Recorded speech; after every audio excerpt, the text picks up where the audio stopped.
അപ്പോൾ ഇവിടെ ഉച്ചകൊണ്ട് റെഡിയായി. ഇത് പടമുളകയും കൊച്ചുമത്തി മുളകിട്ട് വെച്ചതുമാണ്. ചൂടുകൊണ്ട് ഒട്ടും ഇരിക്കാൻ മേലാത്ത കാരണം ഫാൻ ഇട്ടിട്ടുണ്ട്. അത് കാരണം ക്ലിയർ ആണോ എന്ന് അറിഞ്ഞില്ല. കറണ്ട് ചാർജ് 3500 അപ്പം AC ഇടണതുകൊണ്ടാണ്. അപ്പോൾ പിള്ളേർ പറഞ്ഞത് AC ഇട്ടോ സാരമില്ലമ്മേ ചൂട് തണുപ്പത്തിരുന്നോളാ പറഞ്ഞ്. അതുകൊണ്ടാണ് അത്ര ആയത്. എന്നാലും ഞാൻ ഇച്ചിരി കഞ്ചൂസ് കാണിക്കുമ്പോൾ പറയും വേണ്ട, അമ്മ സുഖമായിട്ട് അങ്ങനെ ഇരുന്നോന്ന് പറയും.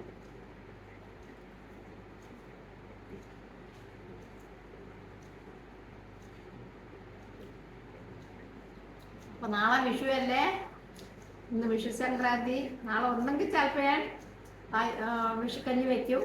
നമ്മുടെ വീട്ടിൽ ചക്കയൊക്കെ എല്ലാവരും ഇട്ടുകൊണ്ട് പോയായിരുന്നു വിഷുക്കഞ്ഞി വെക്കാനായിട്ട്. വിഷുക്കണി ഞാൻ വെക്കുന്നില്ല.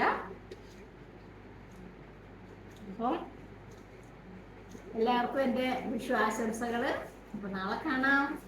Bye bye.